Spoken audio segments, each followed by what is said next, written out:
ఇందులో కీలకంగా మనం దృష్టించాల్సిన విషయం ఏంటంటే,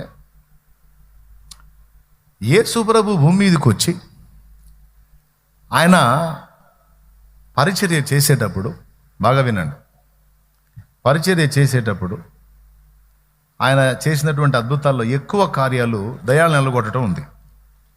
దేన్ని వెళ్ళగొట్టడం ఉంది? దయ్యాలను వెళ్ళగొట్టడం ఉంది. యేసు ప్రభు వెళ్ళగొట్టిన దయ్యాలు రెండు రకాలుగా ఉన్నాయి. మనం చూస్తే యేసు ప్రభు వెళ్ళగొట్టిన దురాత్మలు రెండు రకాలుగా ఉన్నాయి నాన్న, బాగా వినండి అమ్మా. ఒకటి, డైరెక్ట్గానే దయ్యములుగానే వ్యక్తిని పీడించటం అనేది ఉంది. రెండవది, దయ్యాలు రూపం మార్చుకొని వ్యక్తిని పీడించటం అనేది ఉంది. రూపం మార్చుకొని అంటే ఎట్లా అంటే రోగాల రూపంలో మనుషుల్ని పీడించటం ఉంది. ఈ వివరణనే నేను బుధవారం ఇచ్చాను. అట్లా యేసు ప్రభు వెళ్ళగొట్టినప్పుడు ఫస్ట్ రోగాలను గద్దించాడు, దయ్యాలను వెళ్ళగొట్టాడు. కొన్ని రోగాల రూపంలో ఉంటే, కొన్ని దయ్యాలు రోగాల రూపంలో ఉంటే, కొన్ని దయ్యాలు రోగాల రూపంలో ఉంటే వాటిని వెళ్ళగొట్టాడు. డైరెక్ట్గా దయ్యాలను కూడా వెళ్ళగొట్టాడు. తర్వాత ఇంకా వేరే విధంగా వచ్చిన సమస్యలను కూడా పరిష్కరించాడు. చచ్చిన వాళ్ళని లేపాడు, నీళ్ళని ద్రాక్షరసంగా మార్చాడు, నీళ్ళ మీద నడిచాడు. కొన్ని అద్భుతాలు, సూచక్రియలు జరిగినాయి. అయితే యేసయ్య చేసినటువంటి పరిచర్యలో మెజారిటీ దయ్యములను వెళ్ళగొట్టుటయే ఉంది. నా మాటలు మీకు స్పష్టంగా వినబడుతుంది.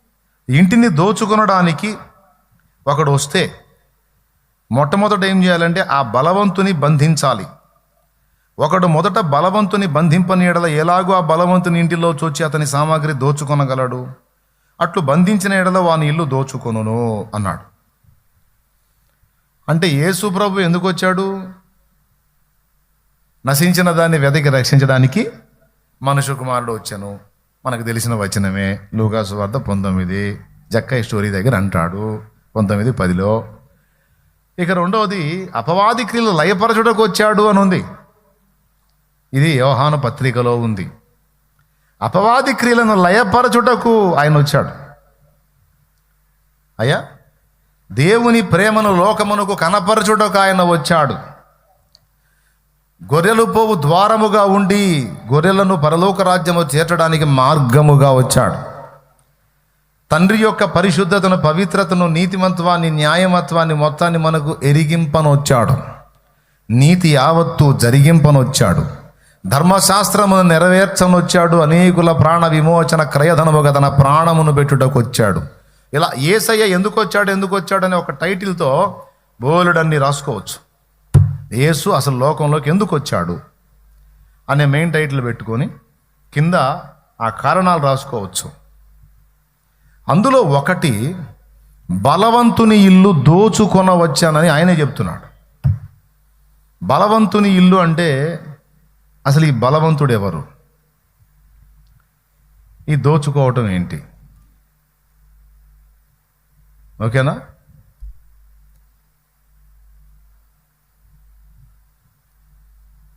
అపవాదికి ఉన్న పేర్లలో ఒక పేరు మరణ బలము గలవాడు.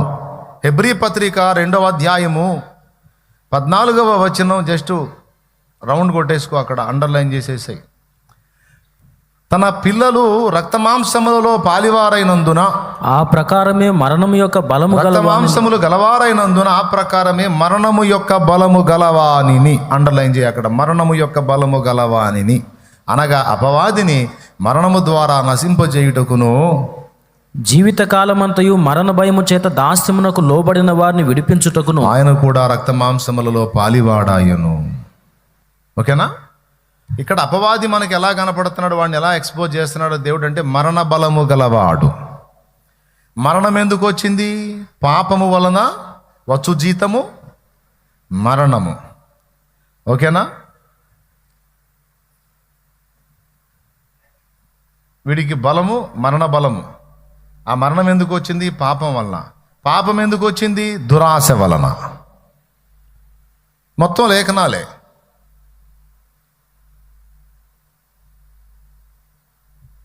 దురాశ గర్భమును ధరించి పాపమును కనును, పాపము పరిపక్వమై మరణమును కను. ఇప్పుడు చెప్దాం, వరుసగా చెప్పుకుందాం. వాడికి మరణ బలం గలవాడని పేరు. వాడికి ఆ బలం దేనికి వచ్చింది అంటే పాపమును బట్టి వచ్చింది. అసలు ఆ పాపం ఎందుకు వచ్చిందంటే మన శరీర దురాశల వలన వచ్చింది. ఓకేనా? టోటల్గా పాపము, దురాశలు ఇవన్నీ ఆధారం చేసుకొని వాడికి మరణ బలం వచ్చింది. అయితే అపవాదిని ప్రభువు అన్నాడు మరణ బలము గలవాడు అని. ఒకటి, వాడికి ఏమేం బలాలు ఉన్నాయో చెప్తున్నానమ్మా. రెండవది అధికార బలము, రాసుకో. రెండవది అధికార బలం ఉంది. ఈ అధికారం కూడా ఎలా వచ్చింది, ఎవరిచ్చారంటే మొదట భూమండలం మీద అధికారి మానవుడే. ఫస్ట్ దేవుడు, ఆ దేవుడు మానవుడికి ఇచ్చాడు. ఈ భూమండలం నీదే నాయన, ఫలించి అభివృద్ధి చెంది విస్తరించి భూమిని నిండించి దాన్ని లోబరుచుకో అన్నాడు. అయితే ఆ మొదటి అధికారం పొందిన మానవుడు తన భార్య అయిన హవ్వ మాట విని ఇద్దరు కలిసి వాళ్ళ అధికారాన్ని సాతానుకు ధారాదత్తం చేశారు. వాడి మాట విని దేవుని మాట వినకుండినందున. దేవుని మాట వినలేదు, అపవాది మాట విన్నారు. దేవుడు చెప్పింది చేయలేదు, అపవాది చెప్పింది చేశారు. ఫలితంగా ఏం జరిగిందంటే వీళ్ళ పెత్తనం వీళ్ళే దేవుడికి ఇచ్చుకోవాల్సింది దెయ్యానికి ఇచ్చుకున్నారు. అక్కడి నుంచి వీడికి భూమి మీద పెత్తనం వచ్చేసింది. పరలోకంలో ఒకప్పుడు ఒక అధికారంలో ఉన్నోడు ఇప్పుడు ఆ అధికారం పోగొట్టుకొని భూమి మీద పెత్తనం చేస్తున్నాడు. భూమి మీద మనిషికి అధికారం ఇస్తే ఆ మనిషి తీసుకెళ్ళి సైతానికి అధికారం ఇచ్చాడు. అప్పటి నుంచి వీడికి భూమి మీద అధికార బలం వచ్చింది. ఫస్ట్ ఏం చెప్పాను? మరణ బలము. రెండవది అధికార బలం. ఇప్పుడు చూడండి, కొంతమంది అధికారం లేనప్పుడు వాళ్ళని ఎవడు పట్టించుకోడు, వాళ్ళ న్యూస్ కూడా పెద్దగా ఉండదు. అధికారంలోకి రాగానే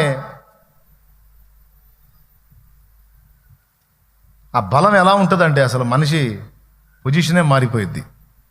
అధికార బలం. సాతాను గాడికి అలాగ అధికారం వచ్చింది.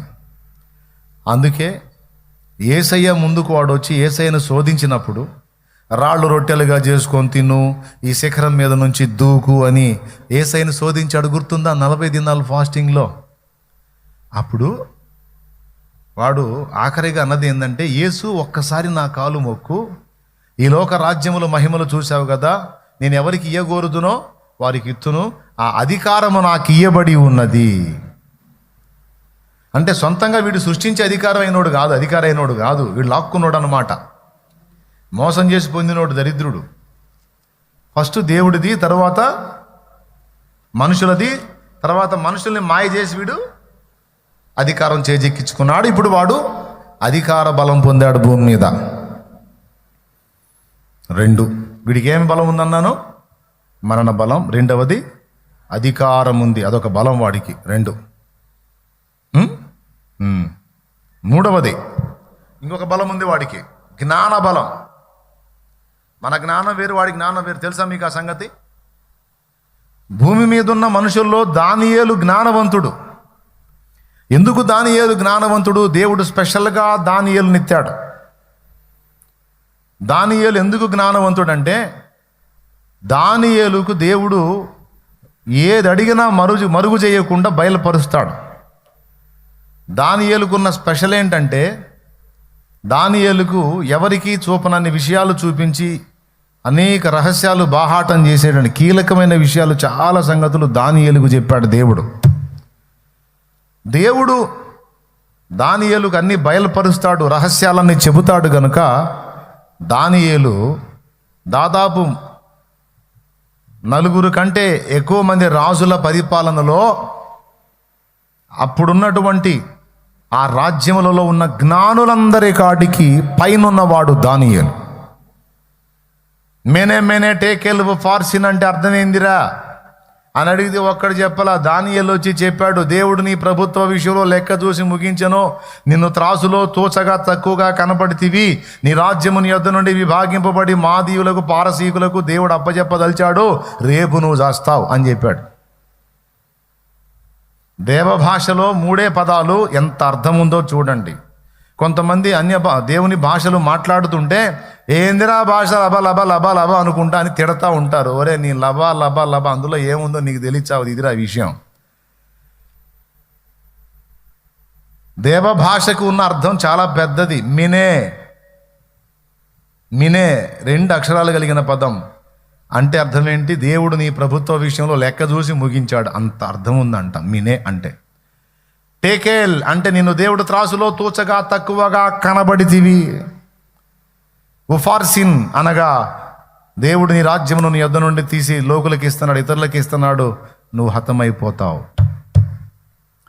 దేవ భాషలోని చిన్న పదమునకు, చిన్న శబ్దమునకు పెద్ద అర్థం ఉంటుంది. కాబట్టి భాషలు నీకు అర్థం కానంత మాత్రాన దూషణ చేయొద్దు, దెబ్బతింటావు. ఓకేనా? రైట్. ఆ సంగతి ఎవరు చెప్పలేకపోయారు? ఆ బబులోను సామ్రాజ్యంలో ఉన్నటువంటి జ్ఞానులు, నక్షత్ర సూచకులు, మాసచర్య చెప్పేవారు, జ్యోతిష్కులు, నక్షత్ర శాస్త్రం తెలిసిన వాళ్ళు, భాషా కోవిదులు, బహుభాషా ప్రవీణులు ఎవ్వడు చెప్పలేకపోయాడు. బెల్షస్సరు దిగులు పడి కూర్చుంటే వాళ్ళ భార్య చెప్పింది, ఎందుకురా ఏడు ముఖం వేసుకొని కూర్చున్నా? ఇట్లా నేను మా నాన్న తీసుకొచ్చాడు కదా యెరూషలేము దేవాలయంలోని పాత్రలు, బంగారు పాత్రలు, అందులో నేను మద్యం పోసుకొని తాగుతూ మన దేవతలను స్తుతించుచూ ఉన్నాను. ఇశ్రాయేలీయుల దేవుని పాత్రలో పోసుకొని నా దేవతలను నేను స్తుతించాను. అంటే ఇశ్రాయేలీయుల దేవుడైన యెహోవాను అసమర్థునిగా ఎంచి హేళనపరిచాను.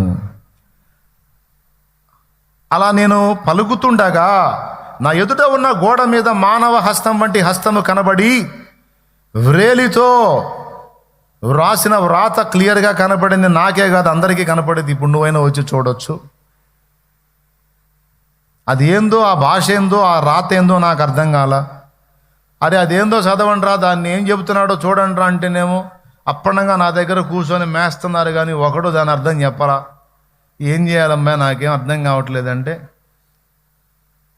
ఇందులో ఆలోచించడానికి ఏముంది? మన రాజ్యములో మీ తండ్రి కాలం నుండి ఉన్నవాడు ఒకడు ఉన్నాడు, ఆయన పేరు దానియేలు. పరిశుద్ధ దేవతల ఆత్మ కలిగిన వాడు ఆయన. ఆయన్ని పిలిపించవయా, చదువుతాడు, అర్థం చెప్తాడంటే దానియేలుని పిలిపిస్తే దానియేలు చెప్తాడు.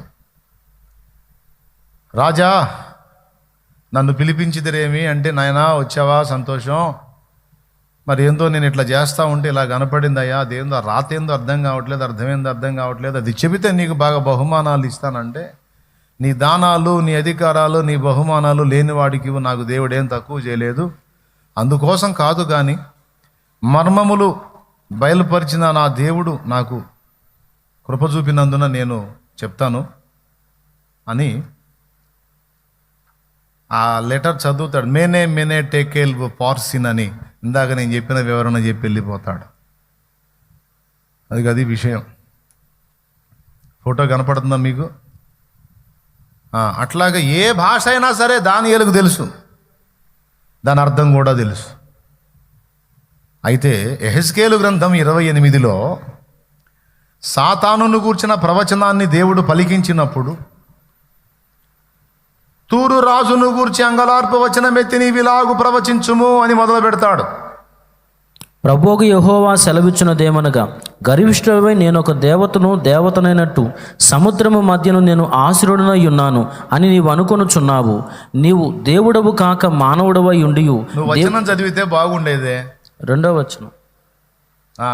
ఓకేనా? యెహెజ్కేలు గ్రంథం 28వ అధ్యాయం 2వ వచనం కూడా అవసరం లేదు, ఆ కిందికి వచ్చేసి నీవు దానియేలు కంటే జ్ఞానవంతుడవు అన్నాడు. వాడి 3వ బలం అది.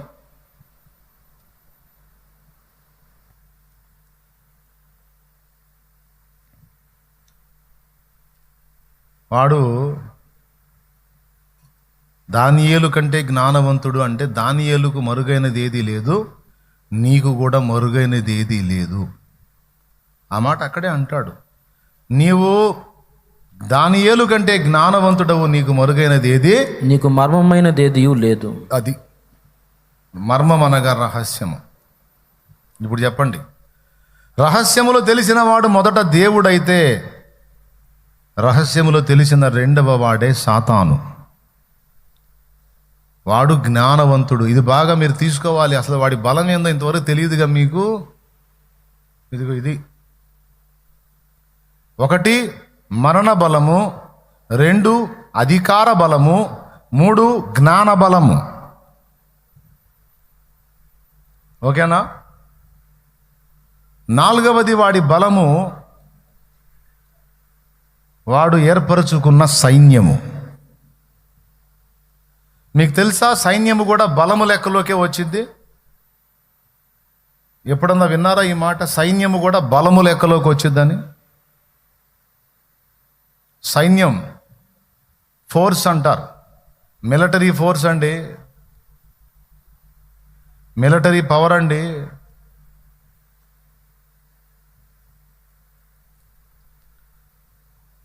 సైన్యము కూడా బలమే. ఇప్పుడు అష్షూరు రాజు సన్హెరీబు ఉన్నాడు చూడు, వాడు రాజ్యాన్ని మొత్తాన్ని తుక్కు దన్నాడు. ఏమిటి వాడి బలం అంటే సైన్యమే. ఎంత సైన్యంతో వాడు యుద్ధానికి వస్తాడంటే, ఎటు పోయినా వాడు ఎంత గుంపును వేసుకొని వస్తాడంటే కనీసం 3 లక్షలకు తగ్గకుండా జనాన్ని వేసుకొని వస్తాడు వాడు. అందుకే వాడు ఎక్కడికి పోయినా ఆ రాజ్యాలు స్మాష్. కనీసం 3 లక్షలకు పైచిలకు సైన్యాన్ని వేసుకొని వస్తాడు వాడు. ఎక్కడికి పోయినా వాడు అలవాటు, అది వాడి పద్ధతి. అది కనీసం 2 లక్షలకు తగ్గదు సైన్యం. ఆ గుంపే వాడి బలం. అయ్యా ఈ కుర్చీని కొంచెం దులిపేయండి ఆయన. అయ్యా అంటే చీమలు కొడుతున్నాయని అర్థమవుతుంది. కాస్త ఇక్కడ ఇక్కడ ఈ బల్ల దుడిచేవాళ్ళు, ఈ కుర్చీ దుడిచేవాళ్ళు చూడండి, లేకపోతే సగం గీక్కుంటా నేను ప్రసంగం చేయాల్సి వచ్చింది.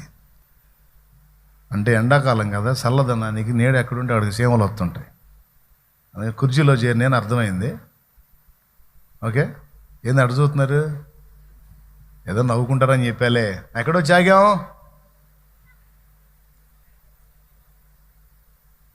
సైన్యం ఒక బలం. 4 ఇప్పుడు మీరు చెబుతారన్నమాట. ఆ 4 ఏందో? మరణ బలము, అధికార బలము, జ్ఞాన బలము, సైన్య బలం.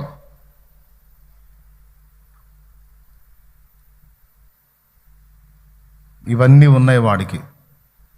ఇంకా మరికొన్ని చెప్పగలను, కానీ టైం అంతా వాడి బలాన్ని చెప్పినట్టు అయింది. నాకు ఇష్టం లేదు, అందుకే ఏడిచాడు ఎదవా ఈ 4 బలాలు చెప్పేశా.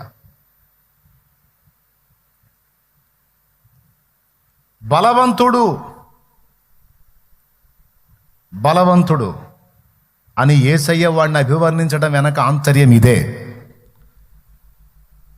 సాతానుని వెళ్ళగొట్టిన ఎడల వాని రాజ్యం ఎలాగూ నిలుచును?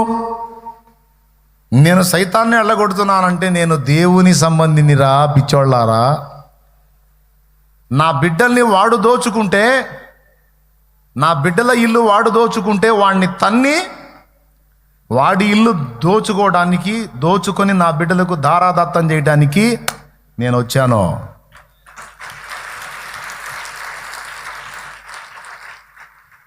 అర్థమైందా? ఏం చేయడానికి వచ్చాడంట? వెంటనే కొంతమంది మత పిచ్చెక్కిన వాళ్ళు ఈ వచనం తీసుకొని అదిగదిగో యేసు ప్రభు చెప్పాడు చూసావా, బలవంతుని ఇల్లు దోచుకోవడానికి వచ్చాడని. దోపిడీలే. ఈ ఆఫ్ మైండ్ వాళ్ళు చదువుతారు ఈ బైబిల్ని. ఏ లోపాలు పట్టుకోవడానికే చదివేదని. అదిగో దోపిడీకి వచ్చాడంట. చూడు, దోచుకుంటానని చూసి చూడండి. తనని వెంబడించే శిష్యులకి ఏం సలహా ఇస్తున్నాడో చూడండి. బలవంతుడిని బంధిస్తే ఇల్లు దోచుకోవచ్చు అని చెబుతున్నాడు. ఇదేనా దేవుడు చెప్పాల్సింది అని మొదలు పెడతారు. అందుకే అట్లాంటి జఫా మహాశైలందరికీ నా సలహా ఏంటంటే సరిగా చదవాలి, బైబిల్ అర్థం చేసుకోవాలి. ఇక్కడ పాయింట్ ఏంటంటే దోచుకొనుట,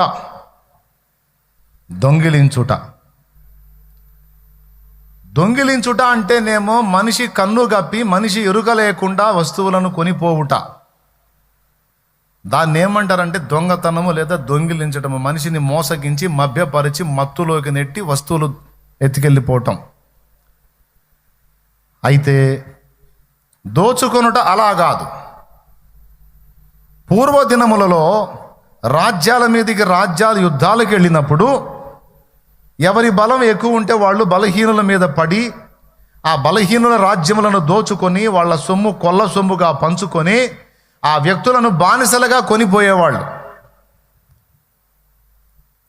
వాళ్ళని బానిసలుగా పట్టుకుపోయేవాళ్ళు. అట్లా రాజ్యాలని వశం చేసుకుంటారు. రాజులకు అది కట్టడ. రాజ్య విస్తరణలో భాగంగా బలవంతుడైన రాజు బలహీన రాజ్యాల మీద దాడులు చేసి వాళ్ళను దోచుకొని వాళ్ళ సొమ్ము కొల్ల సొమ్ముగా తీసుకొని వాళ్ళ జనమును దాసదాసీలుగా చేతబడతారు.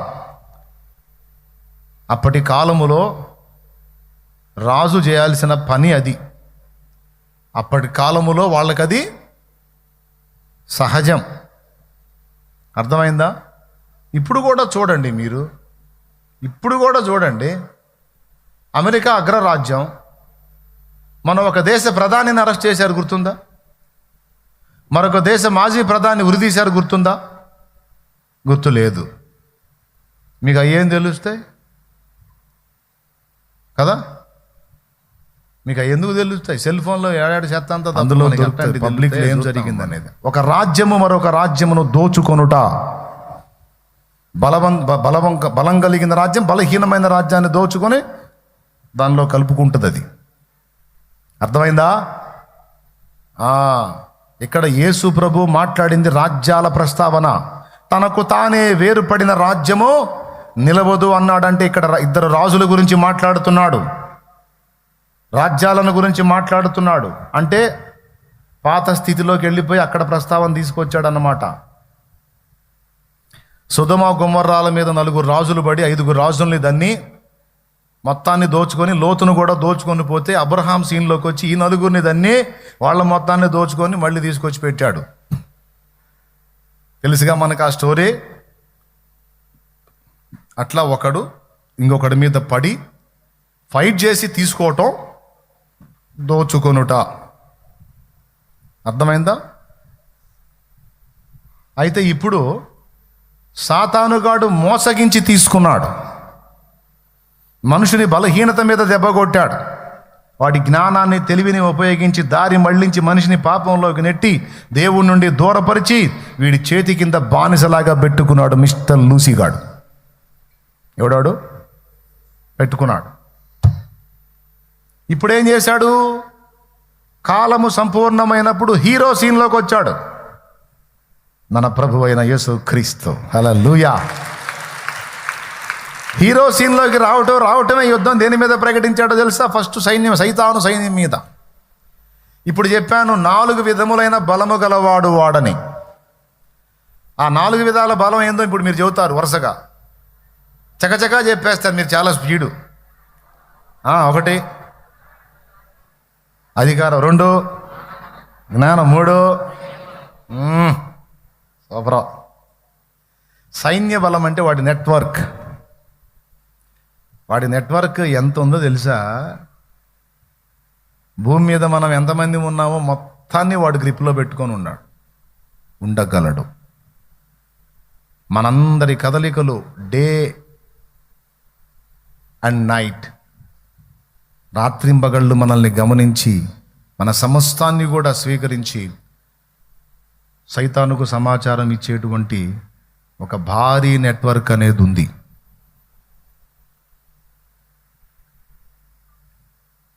న్యూస్ ఛానల్ గురించి చెప్పింది గుర్తుందిగా? అన్ని అబద్ధాలు, మెజారిటీ అబద్ధాలే వాళ్ళు ప్రచారం చేసేది. ఎక్కడో ఒక ఛానల్, అర ఛానల్ కొంచెం యథార్థంగా ఉండే ఛానళ్ళు ఉన్నాయి, అవి పెట్టుకోండి. ఈ నీతి మాలిన దిక్కుమాలిన అబద్ధాలను ప్రచారం చేసి గోరంతల్ని కొండంతలు చేసి చిలువలు పలువలుగా ప్రచారం చేసే దిక్కుమాలిన ఈ న్యూస్ ఛానళ్ళు కొన్ని ఉన్నాయి, అశుద్ధం తినే న్యూస్ ఛానళ్ళు. వాటిని మాత్రం అవాయిడ్ చేయండి, ఓకేనా? చూడండి, కాస్త రాకడ దగ్గరికి వచ్చే కొద్దీ న్యూస్ మీద దృష్టి పెట్టండి. ప్రపంచ పరిస్థితులు ఎలా వెళ్తున్నాయో కొంచెం అబ్జర్వ్ చేయండి, ఎందుకంటే రాకడ బహు సమీపంగా ఉంది. Okay, right. ఇప్పుడు ఆడి బలం మీరు చెప్పేశారు, బాగా చెప్పారు. 4వది సైన్య బలం అన్నాను, నెట్వర్క్. వాడి చేతిలో దయ్యాలు ఉన్నాయి. ఆ సైన్యమే దయ్యాలే. అవి కూడా ఎలా ఉన్నాయి? 1, 2 కాదు, గుంపులు ఉన్నాయి. మనము పోరాడున్నది శరీరులతో కాదు, ప్రధానులతోను, అధికారులతోను, ప్రస్తుత అంధకార సంబంధులకు, లోకనాథులతోను, ఆకాశ మండలమందున దురాత్మల సమూహములతోనూ మనం పోరాడుతున్నాం. ఎఫెసీ పత్రిక 6వ అధ్యాయం 12వ వచనం. ఏలయనగా మనము పోరాడున్నది శరీరులతో కాదు గాని ప్రధానులతోనూ అధికారులతోనూ ప్రస్తుత అంధకార సంబంధులకు, లోకనాథులతోనూ, ఆకాశ మండలమందున దురాత్మల సమూహములతోనూ పోరాడుచున్నాము. అది దురాత్మతోన, దురాత్మలతోన, దురాత్మల సమూహాలతోన. దురాత్మతో అంటే ఒకటి, దురాత్మలతో అంటే ఒకటి కంటే ఎక్కువ. ఇక్కడ దురాత్మలు మరియు సమూహాలు. వాయమ్మో, ఇదంతా వాడి సైన్యం. సాతానుకు సైన్య బలం ఉందని నేను ఎందుకు చెప్పానంటే, వాడు కూడా ఒక రాజు అవతారం ఎత్తాడు, వాడికి కూడా ఒక సింహాసనం ఉంది, వాడికి కూడా ఒక సామ్రాజ్యం ఉంది. సామ్రాజ్యం పేరు అంధకార సామ్రాజ్యం. సింహాసనం ఎక్కడుంది? ప్రకటన గ్రంథము 2వ అధ్యాయము, పెర్గములోనున్న సంఘపు దూతకి ఇలాగు వ్రాయుము అని 3వ సంఘమునకు లేఖ రాస్తూ, వాడి అయిన మొదటి సంఘం ఎఫెసీ సంఘము, 2వ సంఘం స్ముర్ణ, 3వ సంఘం పెర్గము. పెర్గము సంఘములో, సాతాను సింహాసనమున్న చోట నీవు కాపురమున్నావని నేను ఎరుగుదును అన్నాడు. 13వ వచనంలో, సాతాను సింహాసనమున్న స్థలములో నీవు కాపురమున్నావని నేను ఎరుగుదును. అంతటితో ఆగల. మరియు సాతాను కాపురమున్న ఆ స్థలములో నా యందు విశ్వాసివై ఉండి నన్ను గూర్చి సాక్షి అయిన అంతిపై అనువాడు చంపబడినప్పుడు అయినను. ఏమండి, ఓకేనా? 2 మాటలు చెప్పాడు. సాతాను సింహాసనమున్న స్థలము, వాడు కాపురమున్న స్థలం. సింహాసనం అనే పదం ఎత్తాడంటే వాడికి సింహాసనం లేకపోతే ఆ మాట అంటాడా? సింహాసనం దేని గుర్తు? పరిపాలన చేయడానికి గుర్తు. ఓకే, సింహాసనం ఉంది. ఇంకా ఏముంది వాడికి? సైన్య బలం ఉంది అన్నాను నేను. రాజు అన్నప్పుడు సింహాసనం ఉండాలి, పరిపాలించడానికి రాజ్యం ఉండాలి. వాడి రాజ్యము అంధకార సంబంధమైన రాజ్యము. వాడి రాజ్యంలో కూడా ప్రధానులు, అధికారులు, అంధకార సంబంధులకు, లోకనాథులు, ఈ ముగ్గురు లీడింగ్ పొజిషన్లోనే కాక సైన్యం పొజిషన్లో దురాత్మల సమూహాలు ఉన్నాయి. అందుకే పౌలు చెప్పాడు, మనం పోరాడుతుంది శరీరులతో కాదురా, ఆత్మలతో అని. మనము పోరాడుచున్నది శరీరులతో కాదు అంటే మనుషులతో కాదు. మరి ఎవరితో అంటే ప్రధానులతో అన్నాడు. ఎవరి ప్రధానులు అంటే, ప్రతి రాజ్యములో రాజు కింద ప్రధానులు ఉంటారు. అంటే మంత్రులు, ప్రధానమంత్రి, అట్లా మంత్రులు ఉంటారు కదా, ప్రధానులు అంటారు వాళ్ళని. తర్వాత ఏమన్నాడు, కొంతమంది ప్రత్యేక అధికారాలు కలిగిన వాళ్ళు ఉంటారు. ఇప్పుడు ముఖ్యమంత్రి కింద వేరే మంత్రులు ఉంటారు. వ్యవసాయ శాఖ, పరిశ్రమలు, గిడ్డంగుల శాఖ, విద్యుత్ శాఖ, విద్యాశాఖ, వైద్యారోగ్య శాఖ, ఏమండి, టూరిజం శాఖ, హోం శాఖ, ఐటీ శాఖ, ఇట్లా ఉన్నాయిగా. దీని అంతటికి మంత్రులు ఉంటారు చూడండి. వీళ్ళందరి పైన ఉండేవాడు ముఖ్యమంత్రి. ఇలాంటి ముఖ్యమంత్రులు అందరిపైన ఉండేవాడు ప్రధానమంత్రి. ఇప్పుడు వరుసగా వద్దాం. ప్రధానులు అంటే దేశ స్థాయిలో ఉండేవాళ్ళు శత్రువుకున్నారు, రాష్ట్ర స్థాయిలో ఉండేవాళ్ళు శత్రువుకున్నారు, నియోజకవర్గ స్థాయిలో ఉండేవాళ్ళు శత్రువుకున్నారు. వీళ్ళనే ప్రధానులు, అధికారులు, లోకనాథులు అని కూడా అంటారు. అంధకార సంబంధులకు లోకనాథులు. ఈ 3 హోదాలు చెప్పి 4వది సైన్యం. దురాత్మల సమూహాలు అంటే గుంపులు గుంపులు సైన్యం. అందుకే గెరాసేనుల దేశంలో దయ్యాలు పట్టిన వాళ్ళు, వాళ్ళ పేరు ఏందని అడిగితే వాళ్ళ పేరు సేన అని చెప్పాడు.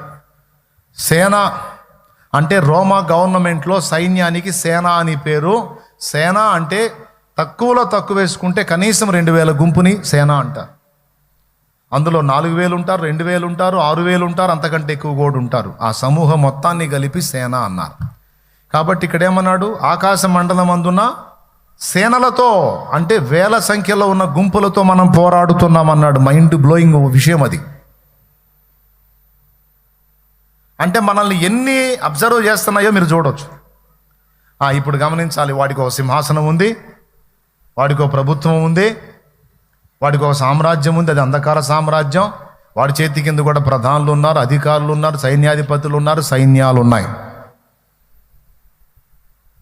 ఓకేనా? విషయం ఏంటంటే భూమి మీద ఉండేటువంటి శరీర సంబంధమైన నాయకత్వం అంతా మన కళ్ళకు కనపడదు. వాళ్ళు మనుషులు, మనం మనుషులం కాబట్టి. కానీ ఇప్పుడు దాకా నేను చెప్పిన ఈ సరుకు మనకు కనపడదు, మనకు కనపడదు. మళ్ళీ ఈ లోకంలోనే అవి కూడా పనిచేస్తున్నాయి. తిరుగుతున్న ఈ మనుషులు ఎంతమంది తిరుగుతున్నారో అదృశ్యంగా అవి కూడా అంతే బిజీగా ఉన్నాయి. మీరు మార్కెట్లో పోయి చూస్తే ఫుల్గా జనాలతో రష్గా ఉంటుంది చూడు. నీకు మనోనేత్రాలు వెలిగింపబడి దేవుడు కానీ ఆ ఎలీషా పనివాడికి శక్తి ఇచ్చినట్టుగా నీకు కూడా శక్తి ఇచ్చి లోకంలో ఉన్న దయ్యాలను చూడగలిగితే మార్కెట్లో ఉన్న మనుషుల కంటే ఎక్కువ తిరుగుతుంటాయి. అర్థమైందా మీకు?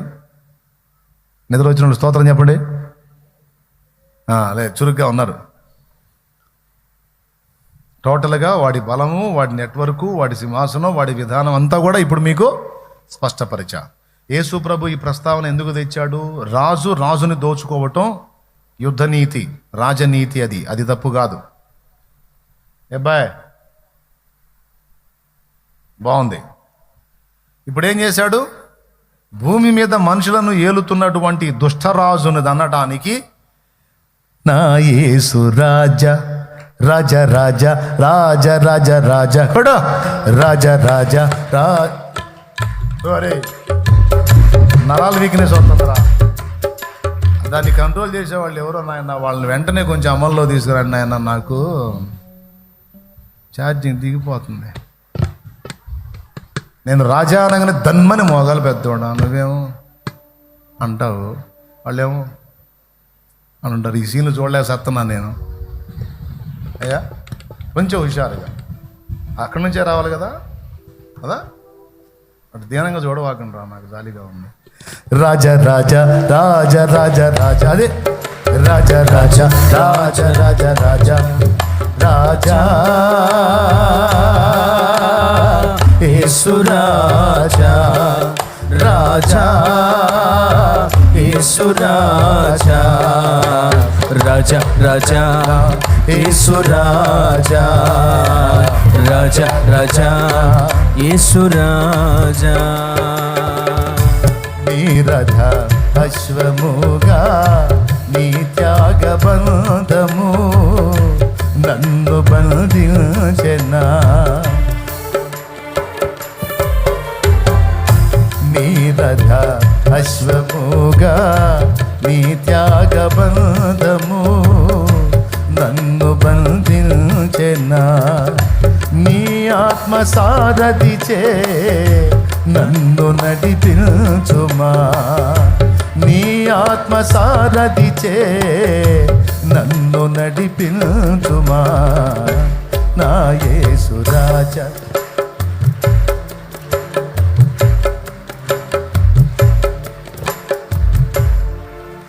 వీళ్ళు సరిగా పాడట్లేదురా, అందుకే నేను పాడను. అసలు స్వరాలు వేయండి. మరి అది ఓపిక లేని వాళ్ళు పాడినట్టు పాడుతున్నారు. పేషెంట్ బెడ్ మీద పేషెంట్లు గట్టిగా పాడుతున్నారే. నా అనేది ఎట్టని తెలుసు మీరు అంటాం.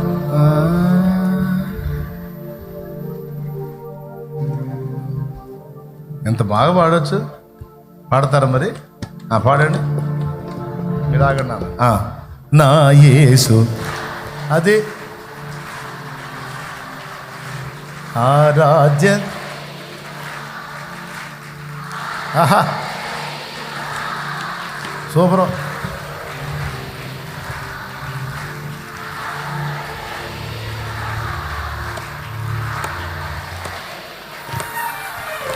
నా యేసు రాజా నా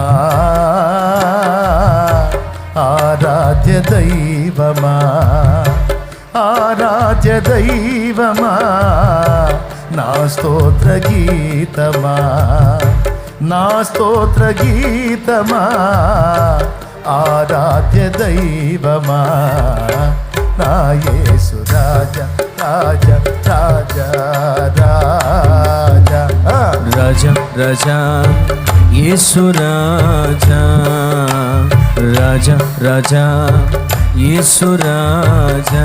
ప్రైజ్ ద లార్డ్. చాలు, బ్రహ్మాండంగా పాడారు. ఫస్టే పాడొచ్చుకమ్మా మరి అట్లా. మళ్ళీ అన్ని ఆపి పాడించాల్సి వచ్చా మీ చేత. సరే, ఆడికి వచ్చాగాం, వాడి దగ్గర ఉన్నాం కదా. అక్కడేం లేవు, దాటి ఏసై దగ్గరికి వచ్చాం. వాడికి ఒక సింహాసనం ఉంది, వాడికి ఒక అంధకార సామ్రాజ్యం ఉంది, ప్రధానులు అధికారులు వాడి దగ్గర కూడా ఉన్నారు, సైన్య సమూహాలు వాడి దగ్గర కూడా ఉన్నారు. వాడికి ఒక పెద్ద నెట్వర్క్ ఉంది, వాడికి అధికారం ఉంది, జ్ఞానం ఉంది, మరణ బలం ఉంది, సైన్య బలం ఉంది. ఉన్నాయా? ఇప్పుడు నేను మళ్ళీ రెఫరెన్సులు చూపిస్తా. అన్నీ బుస్ అయినాయి. ఓకేనా? ఇప్పుడు మరణ బలము, ఆ మరణ బలము సిలువలో సర్వనాశనమైంది. మరణపు కోటలో మరణమే సమస్యను, మరణమే సమస్యను. ధరణిలో జీవిత భయములు తీరెను, భయములు తీరెను. మరణపు కోటలో మరణమే సమస్యను, మరణమే సమస్యను. ధరణిలో జీవిత భయములు తీరెను, భయములు తీరెను. మరణములో సహజయములు నావే, మరణములో సహజయములు నావే. మరణములో సహజయములు నావే, మరణములో సహజయములు నావే. జయమని పాడెదను, నా విజయము పాడెదను. జయ హే జయ హే జయ హే జయ హే జయ జయ దేవసుతా, జయ జయ విజయ సుత. ఆమేన్. మరణ బలం దేన్ని బట్టి వచ్చింది? పాపాన్ని బట్టి వచ్చింది. ఇప్పుడు యేసయ్య శిలువలో ఏం చేశాడు? పాపాన్ని నాశనం చేశాడు. గతకాలపు పాపాలను నాశనం చేశాడు, భవిష్యత్తు పాపాలకు కూడా సరిపోయిన రక్తం చిందించాడు. అర్థమైందా? గతకాలపు పాపాలు పోవాలంటే యేసు రక్తమే, ప్రస్తుత పాపములకు యేసు రక్తమే, భవిష్యత్తు పొరపాట్లకు కూడా యేసు రక్తం ఉంది కదని పాపం చేయమని కాదు, వాళ్ళు రాలుతాయి, జాగ్రత్త. స్తోత్రం అన్నా. భవిష్యత్తుకు కూడానా? అట్టయితే పర్లేదు, మనం కూడా 4-5 కాసిన కూర్చున్నాయా? ఏం చేసేది లేదు, చేయడానికి లేదు. చేస్తే దాన్ని కోటింగ్ నీ మీద పడింది. ఆత్మ నశించకపోయినా, క్షమాపణ దొరికి పరలోకం చేరినా, భూమి మీద పాపం యొక్క ఫలితం మాత్రం మోయాల్సి వచ్చింది. అందుకే జాగ్రత్త. ఎందుకు మనకి అడగబడ్డాంగా మళ్ళీ ఎందుకు పంది బతుకు, గొర్రెపిల్లలా బతుకుదాం. ఏమంటారు? ఎందుకండి మన రక్తంతో కడిగింది, మళ్ళీ పందుల్లా బతకమనే? లేదు, పరిశుద్ధ గొర్రెల్లా బతకమని. Okay, right. పాప మతోన్మాదులను చూడండి, వాళ్ళకి మనకి ఎంత గుర్తు చేస్తున్నారు. మీరు గొర్రెపిల్లలు రా, గొర్రెపిల్లలు రా, గొర్రెపిల్లలు రా, గొర్రెబిడ్డలు రా అని వాళ్ళే చెబుతున్నారు మనకి. రే మీరు జాగ్రత్తగా ఉండాలని. దేవునికి స్తోత్రం. పాప వాళ్ళు యథార్థంగా ఒప్పుకుంటున్నారు. మీరు గొర్రెబిడ్డలు రా, మేము పంది బిడ్డలం అని. మీరు గొర్రెబిడ్డలు, మేము బర్రెబిడ్డలు. చూడండి, వాళ్ళు మళ్ళీ మన పొరపాటు మాట్లాడట్లా. మన యేసయ్య లోక పాపంలో మోసుకొని పోయి దేవుని గొర్రెపిల్ల, మనం ఆయన పిల్లలం. మనం కూడా పవిత్రంగా బతకాలని వాళ్ళు చెబుతున్నారు. చూడు, అన్యుడి ద్వారా మాట్లాడుతున్నాడు దేవుడు మనతో. కాబట్టి వద్దమ్మా, మనకి పంది బతుకొద్దమ్మా. తెలియక ఎప్పుడో తేడా పడ్డాం, పద్దాకలు అదే బతకచ్చే, వదిలేయాలి. దేవుని గొర్రెపిల్లగా బ్రతకాలి, 10 మందికి ఆదర్శంగా బతకాలి. సచ్చినా బతికినా నిన్ను గురించి 10 మంది చెప్పుకోవాలి. ఆ ఫలానా అక్క వల్ల నేను రక్షణ పొందాను, ఫలానా అన్నను చూసి నేను మారాను. ఒకప్పుడు ఆయన భయంకరంగా బతుకుతుండే, తర్వాత అన్నం మారిపోయి ఆయన ప్రార్థనాపరుడై, భక్తిపరుడై, ఆత్మీయుడై, మరి ఆయన జీవితం చూశాను, ఆయన సువార్త జీవితం విన్నాను. మహానుభావుడు, ఆయన వల్ల నేను రక్షకుడిని తెలుసుకున్నాను అని నిన్ను, నీ జీవితాన్ని, నీ సువార్తను గురించి సాక్ష్యం చెప్పి మాట్లాడే 10 మందిని సంపాదించుకో. అది జీవితం. అర్థమైందా? ఇంకే భాషలో ఉన్న చెప్పాలా? అంతే. బతుకంతా పంది బతుకు కూడా చండాలంగా. అదే బతుకులో సత్యామనుకో, ఫలానోడు చచ్చాడంటే చచ్చాడా, అట్టండోడు ఎందుకు లేపని అంటారు. ఫలానా అమ్మాయి చచ్చిపోయిందా, ఎదురు చూస్తా ఉన్నా ఎప్పుడు చచ్చిందా, చావట్లేదని అనుకోకూడదు. దేవునికి స్తోత్రం. ఏమనుకో, అరే వాడా, అయ్యో అతనా, అమ్మమ్మ ఎంత మంచోడు, అదే అని పరిగెత్తాలా. అయ్యో ఆ తల్లి, అమ్మ అక్క, అమ్మో ఎంత మంచిదయ్యా, ఎందుకట్లా? పరిగెత్తి వచ్చి కన్నీళ్లతో సాక్ష్యం ఇవ్వాలి. గుర్తుపెట్టుకో, అది జీవితం. మన స్వార్థానికి బతికింది బతుకు కాదు, 10 మందికి పెట్టింది జీవితం. మన మటుకు మనం రక్షింపబడింది జీవితం కాదు, 10 మందిని రక్షించింది జీవితం. మనం తాగి తందనాలాడి ఇష్టం వచ్చినట్టు ఊరేగి పాపంలో బతికింది కాదు బతుకో. మనం మారిన జీవితాన్ని చూసి 10 మంది మారేటట్టు మనం బతకటమే బ్రతుకు. మీరు తాగుబోతులను గమనించండి. ఒక తాగుబోతుడు ఇంకో తాగుబోతుడు వస్తున్నాడు అనుకో, తాగుబోతు భార్య ఏమనుకుంటుందండి వచ్చేటప్పుడు?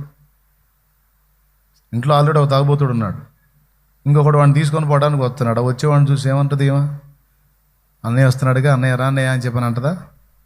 వస్తున్నాడమ్మో వీడి జనం చెయ్య, వస్తున్నాడమ్మో వీడికి లారీ తగల, వీడికి తగలటం లేదమ్మో, వస్తున్నాడమ్మో వీడు వస్తాడు, ఈయన చూడంగానే వీళ్ళు లేచిపోతాడు, ఇద్దరు కలిసి తాగుతారు అని ఇక ఏమేమంటుందో, ఏమేం పదాలు వాడిద్దో, అవసరమైతే దీన్ని కూడా వాడిద్ది. దీని పేరేంది? కర్చీపు. దీనికి ఇంకో ప్లేర్ ఉంది, క్లాత్. దేవునికి స్తోత్రం, హల్లెలూయా, హల్లెలూయా. వస్తున్నాడమ్మా.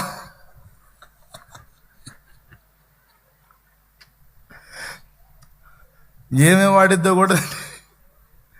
వీడి దినం చేయి, వీడి పాడే కట్టి వీడి సాగుకు వచ్చాడమ్మ, వీడికి లారీ తగల, బస్సు తగల, వీడికి మాయగూడెం పుట్ట, మంచి వాళ్ళు చస్తున్నారు, వీడికి సాగు రావట్లేదమ్మా అని తిట్టి వాడు లోపల, ఏదమ్మా లేడా, ఏందన్నా, ఎందుకన్నా నేను చేసింది జాలేదా, నిద్రపోతున్నాడన్నా, నిద్రపోని అన్నా. అమ్మాయి ఏం మామూలు పలకరిద్దామని వచ్చాలే అమ్మా, నువ్వు ఎందుకు వస్తావు నాకు తెలుసన్నా, మా ఉసురు తగిలిదన్నా నీకు అర్థం కాదమ్మా నా బాధ. వాడిని ఎట్నన్నా నేను బాగా మారుతున్నాను, నువ్వు పోనా నీది అన్నం పెడతా అనంగానే ఈ కోయిల స్వరం వింటాడు ఆ లోపలోడు. ఈ బయట వచ్చి కూసే కోయిల స్వరం ఆ లోపలోడు. ఎవరో రే ఎరా వెళ్తున్నా లేరా, ఎందుకురా అంటే నీ దగ్గరకు వచ్చి నేను మాట్లాడబట్టు వెళ్తున్నాను. ఉరుకుతా వస్తాడు, బయటకు వచ్చి పెట్టామని కొడతాడు. ఎవరిని భార్యని, ఏం మాట్లాడుతున్నావు, వాడు ఎవరు అనుకున్న నా ప్రాణ స్నేహితుడు. వాడు వెళ్తూ ఉంటాడు, వెనక చూడకుండా వీడు వెళ్తాడు, వాడు వెంటపడి తన్నులు తిని ఏడుస్తా. ఎన్ని శాపాలు పెట్టిద్దండి ఆడపిల్ల. మీరు నవ్వుతున్నారు కానీ అక్కడ గుండె కోత. వాడి కష్టం దాగి, ఆమె కష్టం దాగి, పిల్లల కష్టం దాగి, చావలేక బ్రతకలేక, సమాజంలో అవమానం తట్టుకోలేక, పిల్లలకి పెట్టుకునే దానికి తిండి లేక, ఆ ఆడపిల్ల ఎంత ఆక్రోశించిద్దండి, ఎంత క్షోభకు గురైద్ది. ఇలాంటి పని నువ్వు చేస్తున్నావు. అదే జీవితంలో నువ్వు ఉంటే ఆ ఆడపిల్లల ఉసురో శాపాల్లో తగిలి నిజంగానే అదే జరిగిద్ది. అది కాదు, నీకు తెలియక నువ్వు దానికి బానిసవయ్యావు. దేవుడు నిన్ను విడిపిస్తాడు, గ్యారెంటీ. ఉపవాసం ఉండి ప్రార్థన చేసుకో. అదే జీవితం నువ్వు మార్చుకొని, ఒకప్పుడు భయంకరంగా తాగావు, తాపావు, ఇతరులను పాడు చేసావు, నువ్వు పాడైపోయావు. ఈరోజు నీ జీవితం మార్చుకొని, తెల్లని బట్టలు కట్టుకొని, పరిశుద్ధ గ్రంథం చేత పట్టుకొని, ఆదివారం రాగానే భార్య బిడ్డలు తీసుకొని సంతోషంతో పండగలా దేవుని మందిరానికి వెళ్ళి దేవుని సన్నిధిలో 2-3 గంటలు గడిపి సంతోషంగా ఇంటికి వచ్చి అంత ఆహారం తిని హాయిగా ప్రార్థన చేసుకుంటా, కుటుంబంలో చప్పట్లు వినపడతా, హల్లెలూయా స్తోత్రాలు వినపడతా, కంజర శబ్దం వినపడతా ఉంటే, ఏ ఆడపిల్ల నిన్ను చూసి శపించిందో, ఏ ఆడపిల్ల నిన్ను చూసి ఏడ్చిందో, ఏ ఆడపిల్ల తన ఉసురు నీకు తగలాలని నిందించిందో, అదే ఆడపిల్ల నీ ఇంటికి వచ్చి ఏమంటుందో తెలుసా? అన్నా మా ఇంటికి రాన్నా అంటది. మా అన్నతో మా ఆయనతో స్నేహం చేయన్నా, అల్లాడిపోతున్నావన్నా, నా భర్తను తీసుకెళ్ళన్నా నీతో పాటు, నా భర్తను మార్చన్నా, నీ కాళ్ళు పట్టుకుంటా అన్నా నీలాగా చేయన్నా, నువ్వు ఆయనకంటే చండాలంగా తిరిగావు, చండాలంగా బ్రతికావు, ఈరోజు మారావన్నా. కానీ ఆ దుర్మార్గుడు మారట్లేదన్నా. మా చెయ్యరు కొట్టాడన్నా, పిల్లలు అల్లాడిపోయారు, పిల్లలు పస్తున్నారన్నా. చూడన్నా మా జీవితాలు ఎంత దుర్భరంగా అయిపోయినాయి. ఈ వస్త్రం చూడన్నా, ఎలాంటి గుడ్డ కట్టుకున్నానో చూడన్నా. నేను రోజుకి 1000-1500 సంపాదించే పొజిషన్ కలిగిన వాడు ఇదేనన్నా మా బ్రతుకు. రాన్నా నువ్వు రాన్నా అని అదే ఆడపిల్లని నీ ఇంటికి వచ్చి అడగకపోతే అప్పుడు అడుగు. అలా మారిన వ్యక్తిగా నువ్వు అమ్మాయి ఇంటికి వెళితే నువ్వు వాళ్ళంత దూరంలో ఉండగానే సస్తా బతుకుతా, నీ కుర్చీ శుభ్రం చేసేస్తున్నా, రాన్నారా అన్న, కూర్చోన్నా, ఆయనతో మాట్లాడన్నా, తీసుకెళ్ళన్నా. ఒకవేళ నీ కష్టం ఫలించి వాడు నీతో పాటు వచ్చి నిన్ను చూసి వాడు కూడా మారితే ఆ కుటుంబం యొక్క దీవెన నీకు నీ బిడ్డలకు వస్తుంది నాయన.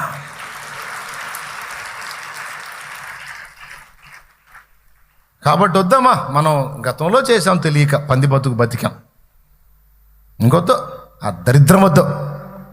ఇక మారిన జీవితం, పరిశుద్ధ జీవితం, ప్రార్థనా జీవితం, ఆత్మీయ జీవితం, సమాజానికి వెలుగో, అదే లైఫ్. అలా మారాలి ఇక జీవితం. ఆమేన్. ఎందుకు యేసు రక్తం అంటే మళ్ళీ పాపాలు చేసుకోవడం కాదు, ఒకవేళ పొరపాటున ఏదన్నా జరిగితే దానికి కూడా యేసు రక్తం. ఇప్పుడు యేసు రక్తం నిన్నటికి, నేటికి, రేపటికి, త్రికాలములకు సరిపోయిన రక్తం యేసు రక్తం. ఈ రక్తం ఎప్పుడైతే చిందించబడిందో, ఒకప్పుడు కుష్ఠవ్యాధికి మందు లేదు, అప్పుడు అది రాజా. ఇప్పుడు కుష్ఠవ్యాధికి మందు వచ్చింది, ఇప్పుడు దాని గురించి అనుకునే పరిస్థితి ఉందా? ఉందా? ఎప్పుడైతే దానికి మందు వచ్చిందో దాని బలం పోయిద్ది. ఏమంటారు? మందు లేనప్పుడు కరోనా రాజా, మందు వచ్చిన తర్వాత అనుకునేవాళ్ళు లేడు. అట్లాగే పాపమునకు విరుగుడు యేసు రక్తము రాక మునుపు వాడికి పెత్తనం నడిచింది. ఇప్పుడు యేసు రక్తం అనే మందు వచ్చింది, ఇక వాడి పాప బలం, వాడి మరణ బలం విరిగిపోయింది.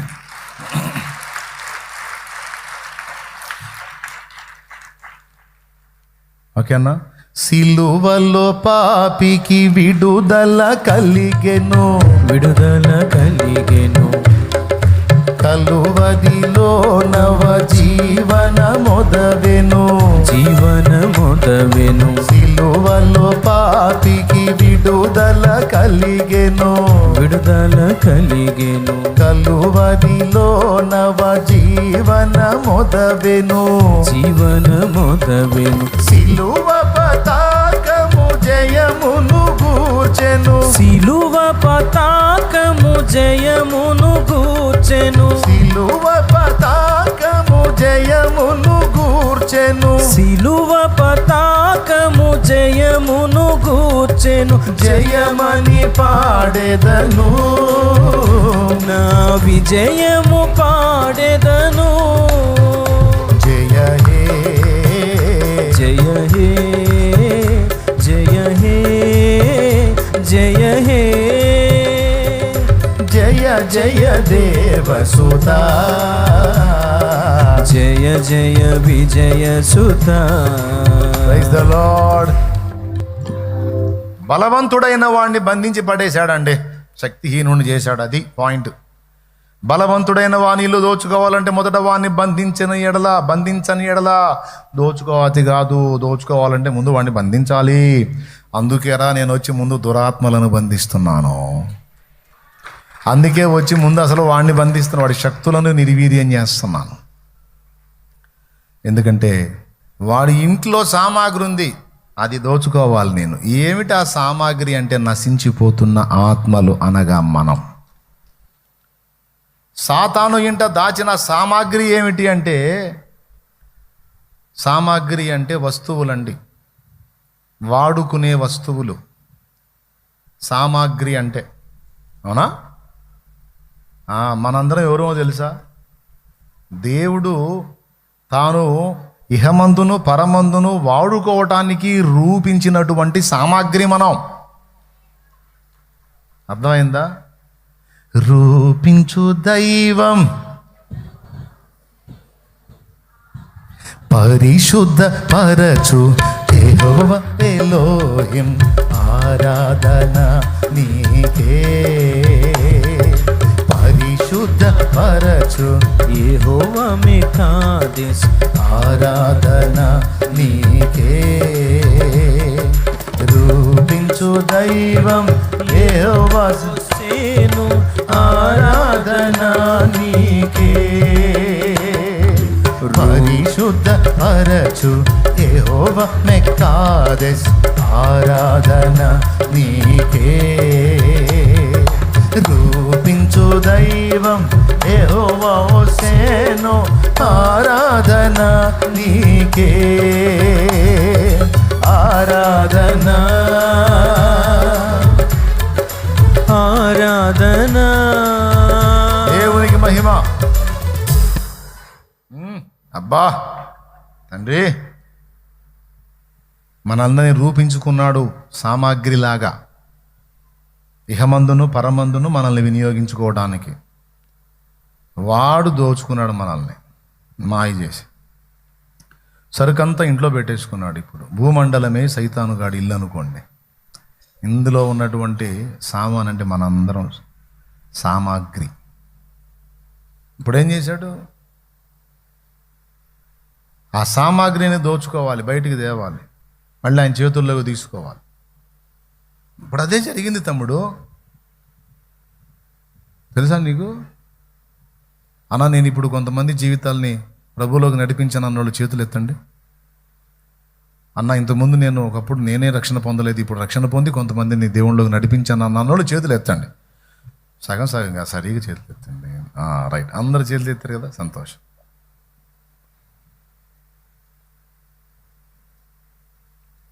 ఒకప్పుడు నువ్వు సాతాను గారి చేతుల్లో ఉన్నావు, అప్పుడు నీకే రక్షణ లేదు.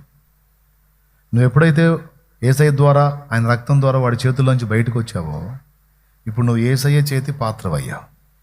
పాత్రవైన తర్వాత ఇప్పుడు నిన్ను వాడుకొని ఎంతమందిని వెలిగిస్తున్నాడో చూడు ఆయన.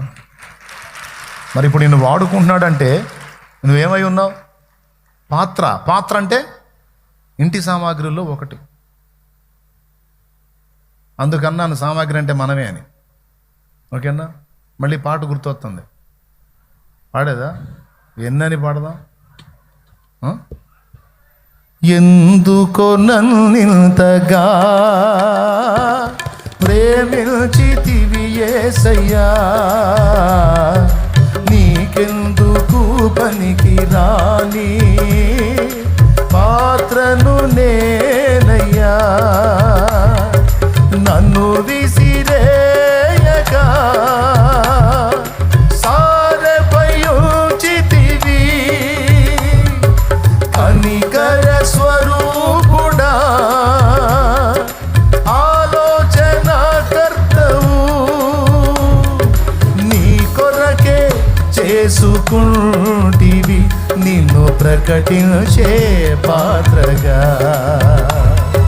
నీ కొరకే చేసుకుంటివి నిన్ను ప్రకటించే పాత్రగా. ఇది నీవిచ్చిన జీవితం, నీ పాదాలకే అంకితం. ఇది నీవిచ్చిన జీవితం, నీ పాదాలకే అంకితం. నీ కృపచేతనే నన్ను బ్రతికించితివి యేసయ్యా. ఆమేన్. ఓకేనా? సామాగ్రి ఎక్కడుంది? బలవంతుని ఇంట్లో ఉంది. ఇప్పుడు బలవంతుణ్ణి బంధించి సామాను బయటికి తేవాలి. ఎవరు ఆ సామాగ్రి? తీసుకొని మనల్ని సమాజంలో వాడాలి, పరలోకంలో కూడా వాడాలి.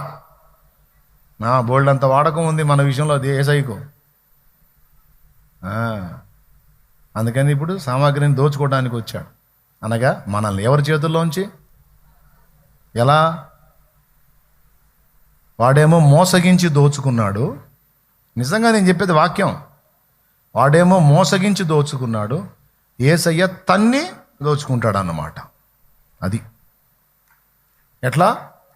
వాణ్ణి బలహీనపరిచి, వాని శక్తిని నిర్వీర్యం చేసి, వాణ్ణి బంధించి, వాణ్ణి ఓడించి,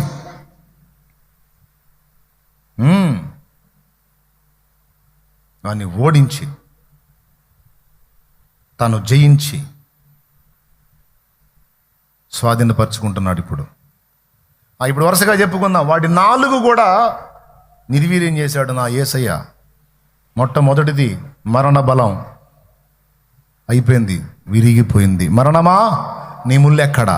ఓ మరణమా నీ విజయం ఎక్కడ? అది విరిగిపోయింది కలువరి శిలువలో. Praise the lord. ఓకేనా? రెండవది ఏం బలం అన్నాను? ఇప్పుడు ఏమన్నాడు? మత్తయి సువార్త 28వ అధ్యాయము 18వ వచనం.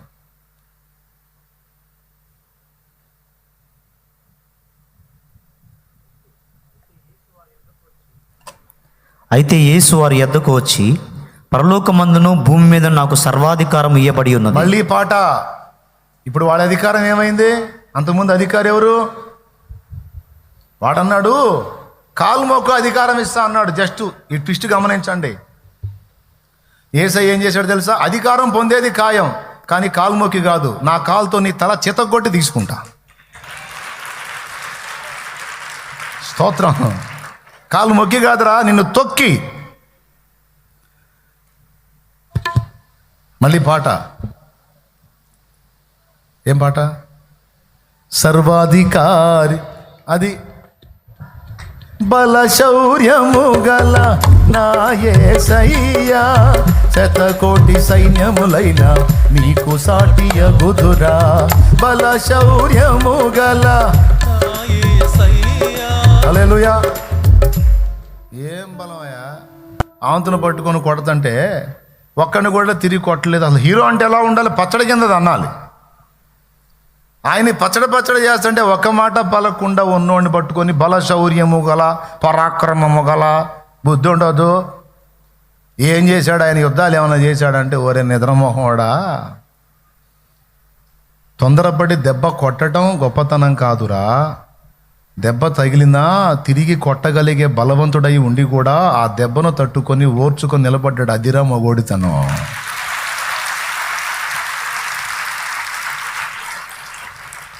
చేసుకోరా, ఏం చేసుకుంటావు? అరికాలం మొదలు నడినేత వరకు, శిరం మొదలుకొని సిరిపాద వరకు తూట్లు చేస్తుంటే మారు మాట్లాడుకుంటా మొత్తాన్ని భరించి సహించి లోకానికి తన ప్రేమను చూపించాడు. శత్రువుకి తన ఓర్పు సహనము, తన బలం ఎక్కడుందో చూపించాడు. అర్థమైందా? బలం కావాల్సింది ఎక్కడండి?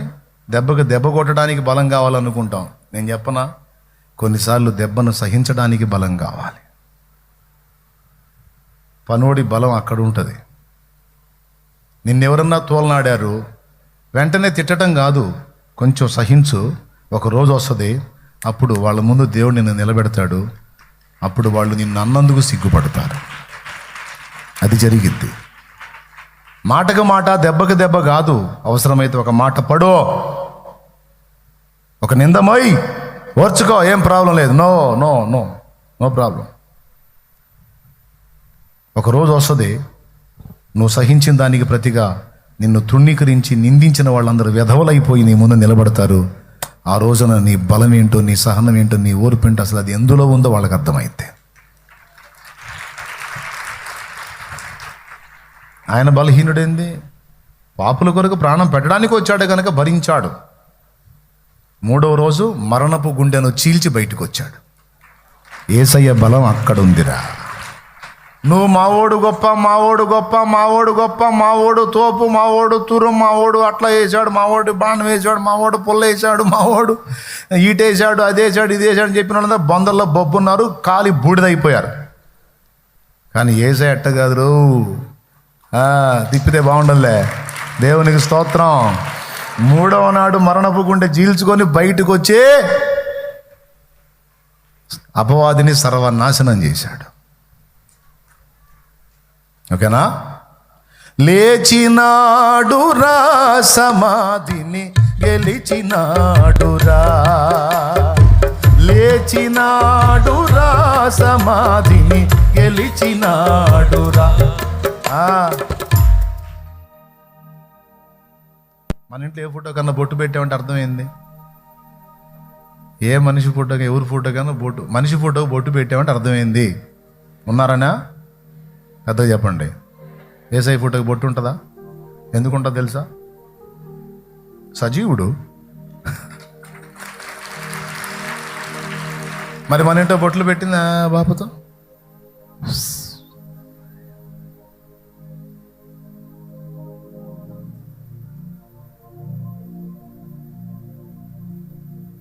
సజీవుడని సాక్ష్యం ఎంత క్లియర్గా ఉందండి. మా ఇంట్లో నా చిన్నప్పుడు మా ఇంట్లో ఆ బొమ్మల ఫోటోలు బొట్లు పెట్టడంతో పాటు పోయిన వాళ్ళ ఫోటోలు కూడా పెడతాం. అంటే మొత్తం ఒకటే లిస్టు.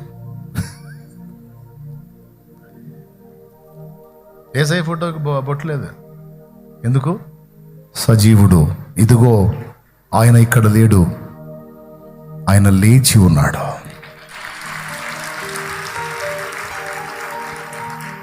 కాబట్టి ఫస్ట్ దెబ్బలోనే వాడు బుసైపోయాడు. వాడి బలం అంతా కూడా విరిగిపోయింది. పాపం వాడి బలమైతే ఆ పాపమునకు సరిపోయిన ప్రాయశ్చిత్త రక్తం నిర్దోషమైనదే. తర్వాత పాడుకోండి అది ఓకేనా? అసలైన పాయింట్ దగ్గర రావట్లేదు, అందుకని ఆలస్యం అవుతుంది. అందుకని ఇంకా దాన్ని ఆపేస్తాయి, ఇక పాటలు ఆపేస్తాయి. ఇక వాడి బలాన్ని విరగొట్టాడు. ఓకేనా? 2, వాడి జ్ఞానాన్ని నిర్వీర్యం చేశాడు. వాడి జ్ఞాన బలం గలవాడు కదా, వాడి జ్ఞానాన్ని కూడా నిర్వీర్యం చేశాడు. 3, వాడి అధికారాన్ని నాశనం చేశాడు. 2వదిగా చెప్పిన అధికారం, భూమి మీదను పరలోకమందును నాకు సర్వాధికారం ఇయ్యబడి ఉన్నది. అంతకుముందు వాడన్నాడే నాకు అధికారం ఇయ్యబడి ఉన్నదని, ఇప్పుడు యేసయ్య అంటున్నాడేంది అంటే వాడి అధికారం ఏమైంది? ఊడిపోయింది. ఇప్పుడు అధికారం ఎవరిదైంది? ఇంకొక విచిత్రం చెప్పనా? అంతకుముందు వాడికి భూమి మీదే అధికారం, పరలోకంలో లేదు. కానీ యేసయ్య తిరిగి లేచి ఏమన్నాడో తెలుసా? భూమి మీదను, చదవండి మీరే, ఏమైంది? మత్తయి సువార్త 28:18, పరలోకమందును భూమి మీదను నాకు సర్వాధికారం ఇయ్యబడి ఉంది. సర్వాధికారం యేసయ్యదైందంటే మరి ఇప్పుడు వాడి అధికారం ఏమైంది? బుస్ అయింది. అయిందా? ఇంకా ఉందనుకుంటున్నావా? అధికారం ఎవరిది? పెద్దగా చెప్పండి. దేని మీద అధికారం? మరణం మీద కూడా ఇప్పుడు ఆయన అధికారం. అంతకుముందు మరణ బలం గలవాడెవరు?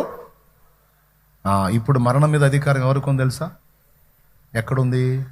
ప్రకటన గ్రంథము 1వ అధ్యాయము 18వ వచనం, మరణము యొక్కయు పాతాళలోకము యొక్కయు తాళపు చెవులు నా స్వాధీనమందు ఉన్నవి. యుజాల్ నగేల్ చూడండి, ఉందా? ప్రకటన గ్రంథం 1:18. అది నేనే మొదటి వాడను కడపటి వాడను జీవించువాడను మృతుడనైతిని గాని ఇదిగో యుగయుగములో సజీవుడనై ఉన్నాను. మరియు మరణము యొక్కయు పాతాళ లోకము యొక్కయు తాళపు చెవులు నా స్వాధీనములో ఉన్నవి. అబ్బా! 1, మరణ బలము వాడికి పోయింది, మరణం మీద అధికారం యేసయ్యకు వచ్చింది. 2, భూమి మీద పరలోకం మీద అధికారం యేసయ్యకు వచ్చేసింది. ఇప్పుడు వాడి బలం అంతా బలహీనం అయిపోయింది, ఈయనకు బలం అయిపోయింది అదంతా. 2, 3వది జ్ఞాన బలం. వాడి జ్ఞానమంతా ఇప్పుడు శూన్యమైపోయింది. జ్ఞానుల జ్ఞానమును వెర్రితనంగా చేస్తాను, వివేకుల వివేకమును శూన్యపరుతును అన్న వచనం వాడి ఎడల నెరవేరింది. అందుకే ఇప్పుడు ఎప్పుడైతే వాడు పాపములో పడ్డప్పుడే వాడికి లాజిక్ స్విచ్ ఆఫ్ అయిపోయింది. యేసయ్య సిలువలో గెలిచిన తర్వాత మొత్తంగా బుర్రే పాడైపోయింది వాడిది. ఇప్పుడు వాడి జ్ఞానమంతా కూడా పనికిమాలిన జ్ఞానం. ఈ లోక జ్ఞానమును దేవుడు వెర్రితనముగా చేసి ఉన్నాడో. ఇప్పుడు వాడు చేసే ఫీట్లన్నీ పిచ్చితనమే అవుతున్నాయి. ఎందుకో చెప్తా. ఒక అమ్మాయికి దయ్యం పట్టింది, దయ్యం బట్టి పీడిస్తుంది. ఆహా, ఈ ఆత్మను పట్టుకుందాలే అనుకుంటాడు వాడు. ఎవరో ఒకళ్ళు వెళ్ళి సువార్త చెబుతారు, యేసయ్య వార్త. ఆ అమ్మాయిని చర్చికి తీసుకొస్తారు. ఇప్పుడు దయ్యం పోయిద్ది. ఆ దయ్యం పట్టకపోతే అమ్మాయి అసలు చర్చికి రాదు. ఒకసారి చెప్పండి మీరు, అవునా కాదా? అసలు దయ్యం అమ్మాయి జోలికి బాగుపోతే అమ్మాయి చర్చి జోలికి వచ్చేది కాదు. అమ్మాయిని పీడిద్దామని దయ్యం అమ్మాయిని వశపరుచుకుందామని పోతే, ఇంకొకళ్ళు వెళ్ళి సువార్త చెబితే ఇప్పుడు అమ్మాయి చర్చికి వస్తే, చర్చికి వచ్చినప్పుడు దయ్యం పోతే ఇప్పుడు అమ్మాయి ఆడ కూర్చుంది. ఇప్పుడు ఎవరు పట్టుకొచ్చినట్టు? ఇప్పుడు ఆ సైతానుగాడు ఆ దయ్యాన్ని ఏం చేస్తాడు? పనికి మళ్ళీ దయ్యమా ఏం చేసావు అంటే, నువ్వే కదరా పట్టమన్నావా? అన్నాలే కానీ ఇట్లా అయిపోయింది. ఏం లేదు, మనం పోగొట్టుకుంటున్నాం, మన సరుకు అంతా పోతుంది, సామాన్ అంతా పోతుంది. మన ప్లాన్లు ఏమైపోతున్నాయి, మన ఎత్తుగాళ్ళు ఏమైపోతున్నాయి? ఇదిగో లోకము ఆయన వెంట పోవచ్చున్నది. ఇదిగో లోకము ఆయన వెంట ఏం చేస్తున్నాడో ఏమోనయ్యా. ఇప్పుడు మత పిచ్చోళ్ళందరికీ భయం అదే కదా. మీరు మా బజార్లో చెప్పొద్దురా సువార్త. ఎందుకురా అంత భయం? నువ్వు కూడా చెప్పుకోరా, నీ పుస్తకం చెప్పుకో. నేను ఒక రోజు అట్లా చెప్పిపోతాను, నువ్వు 100 రోజులు పెట్టి చెప్పు. 100 రోజులు చెప్పు. సరే 101వ రోజు నాకు పర్మిషన్ 100 రోజులు నువ్వు చెప్పు, నీదే. ఏడాడు పుస్తకాలన్నీ తెచ్చి చెప్పు. 101వ రోజు నాకు ఈరా, ఒక్కరోజు ఈరా. నేను ఏం రా అమ్మో, ఒక్కరోజు నీకు ఛాన్స్ ఇస్తే 100 రోజుల కష్టం అంతా బుస్ అయిద్ది. అంతసేటు ఏముందిరా, ఏం చేస్తారో మాకు తెలీదు. అమ్మో, మీరు బజార్లో ఇటు నుంచి అటు పోయారంటే చాలు ఎవరికి వాళ్ళకి ఎక్కిద్ది.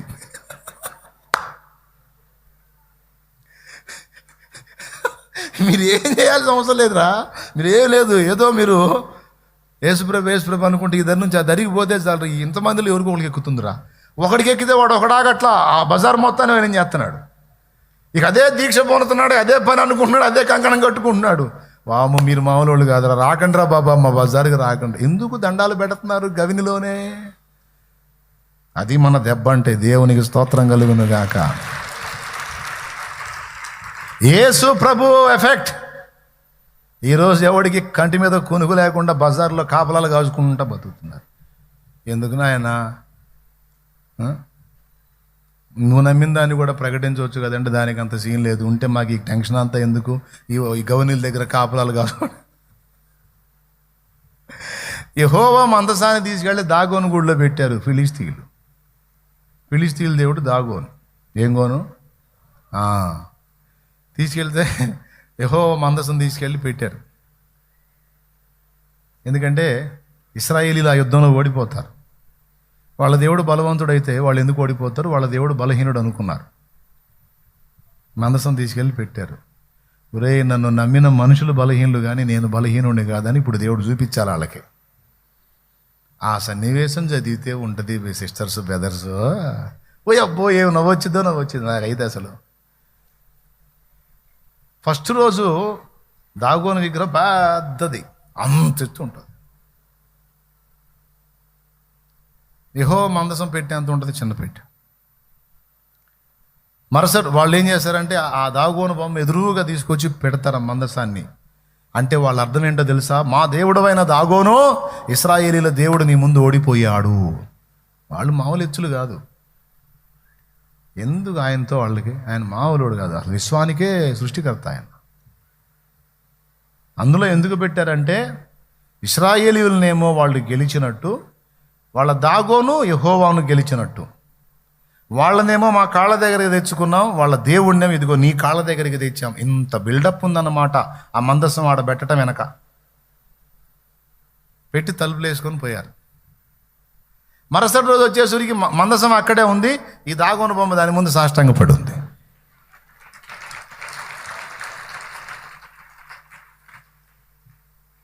ఇక వచ్చి చూసి ఏందిరా, ఏంది మన దాగోను బొర్ల పడున్నాడు ఏంది? అది కూడా యెహోవా మందసం ముందు తలకాయ ఉంది. అయ్యా, ఆ దరిద్రులు తీసుకొచ్చి పెట్టారు, నాకు సంబంధం లేదు, నేను నీ దాసుడిని సాష్టాంగపడి ఉంది. దేవునికి స్తోత్రం కలుగును గాక. వచ్చారు, చూశారు, రే మన దాగోను పడ్డాడు. ఇప్పుడు ఏం చేయాలి? తాళ్ళు మోకులు తేవాలిగా, పడ్డోళ్ళు లేవడుగా, మళ్ళీ ఇళ్ళే లేపాలి. తాళ్ళు మోకులు గొలుసులు ఏమేసి లాగారో, వాడికి ఏమేమి వేసి కట్టారో, మొత్తానికి ఆ దాగోనికి మొత్తం నిలబెట్టుకున్నారు. మళ్ళీ పాపం సాయంత్రానికి నిలబెట్టుకొని, ఏంది దాగోను అట్టబడ్డావు, ఇంక బడవాకు, నువ్వు బలవంతుడివి, నువ్వు జాగ్రత్తగా ఉండని చెప్పుకొని పాపం మళ్ళీ ఏమేం చేసుకున్నారు, ఏమేమి మొక్కులు మొక్కారు, పోయారు. మళ్ళీ తలుపులు వేశారు. తెల్లారు వచ్చేటప్పటికి ఈ తల వరకు డివైడ్ అయ్యి, ఈ కాళ్ళు ఈ చేతులు ఇవన్నీ కట్ అయ్యి, అంటే ఇక వాళ్ళు మళ్ళీ నిలబెట్టడానికి కాళ్ళు లేవు, ఇట్లా పెట్టడానికి చేతులు లేవు, వాళ్ళు చూడటానికి తలకాయ లేదు, మొత్తం కట్ అయ్యి మళ్ళీ అట్లే ఉంది. లేఖనంలో రాస్తాడు, మందసాన్నేమో బయటికి తీశారు, దాగోన్నేమో లోపలే పెట్టి గుడికి తాళం వేశారు, ఇంతవరకు తీయలేదంట. మరి మీకు తెలిస్తే పోయి ఏమైనా ఓపెన్ చేస్తే చేయండి. మరి దేవునికి స్తోత్రం. అది అది నేటి వరకు ఏమన్నాడయా, ఆ గడప కూడా ఎవడునూ త్రొక్కలేదని ఉంది. మరి ఇంతకు మందసం బయటకు తీశారు, ఇప్పుడు ఏం చేయాలా? భయపడ్డారు. ఎందుకంటే మొత్తాన్ని రోగాలతో మొట్టాడు. అర్థమై ఏం చేయాలని చెప్పని మళ్ళీ దాన్ని ఎడ్ల బండి ఎక్కించి మళ్ళీ ఇంకో చోటికి ఎక్రోను పోయిద్ది, అట్లా పోయిద్ది. ఆ పోయేటప్పుడు ఒక చోటకు పంపిస్తే మందసాన్ని పొలంలో పని చేసుకుంటుంటారు. అలా వచ్చేది ఏంటంటే ఇశ్రాయేలీల దేవుడైన యెహోవా మందసం అనగానే కేకలేస్తారు, అమ్మో అమ్మ ముంచారా, మన ఊరు నాశనం అయిద్దయ్యా, గడగడలాడి కేకలు వేయచ్చు అని ఉంది. సరేలే, ఇప్పుడు అది ఎందుకులే కానీ ఎక్కడొచ్చాగా జ్ఞానం, వాళ్ళ జ్ఞానం వెర్రితనంగా చేసి పడేసి, దయ్యం పట్టింది పీడిస్తుంది అని చెప్పని దయ్యం ఆనందపడటానికి లేదు. ఆ దయ్యం తీసుకొచ్చి నేరుగా దేవుని సన్నిధిలో అప్పచెప్పిపోతుంది. మందిరానికి తెస్తుందా దయ్యం, తెచ్చి దయ్యం వెళ్ళిపోతుంది. దయ్యం నుండి విడుదల పొందిన మనిషి ఇక మందిరం నుంచి బాటిల్లా కనెక్ట్ అయిపోతుంది. వీధిలో గుండా పోతే మారిపోతున్నారు, బైబిల్ చేతిలో పట్టుకుంటే మారిపోతున్నారు. కరపత్రిక ఎంత, అది కూడా పంచొద్దయ్యా. ఎందుకు పంచుతున్నారు? ఏమైంది పంచితే నీది కూడా పంచుకో. మా దానికి అంత సీన్ లేదు, మా దానికి అంత సీన్ ఉంది, అందుకే పంచుతున్నాను. అది పంచడానికి వెళ్ళలేదు, అయినా ఆగదు. నేను చెప్తున్నాను, ప్రతి ఇంట్లో ప్రతి కుటుంబంలో ఎవరో ఒకళ్ళని దేవుడు పట్టుకొనే ఉన్నాడు.